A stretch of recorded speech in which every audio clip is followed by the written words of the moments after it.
त्रिदलं त्रिगुणाकारं त्रिनेत्रं च त्रियायुधं त्रिजन्म पापसंहारम् एकबिल्वं शिवार्पणम्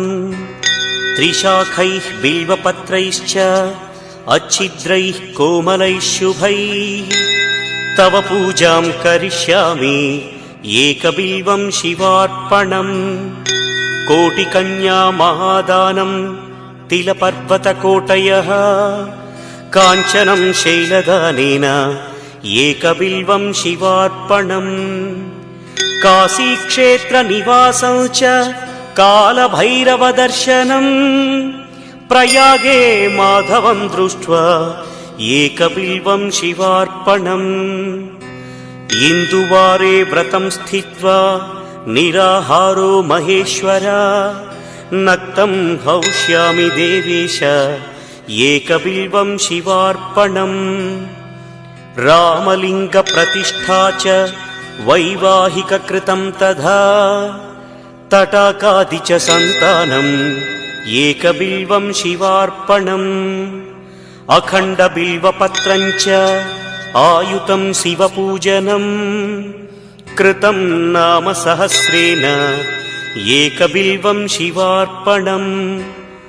उमया सह देवेश नन्दिवाहनमेव च भस्मलेपनः सर्वाङ्गम्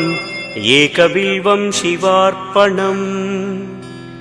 सालग्रामेषु विप्राणां तटाकं दशकूपयोः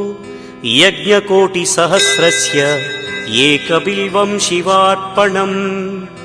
दन्तिकोटिसहस्रेषु अश्वमेधशतक्रतौ कोटिकन्या महादानम् एकबिल्वं शिवार्पणम् बिल्वानां दर्शनं पुण्यं स्पर्शनं पापनाशनम् अघोरपापसंहारम् एकबिल्वं शिवार्पणम्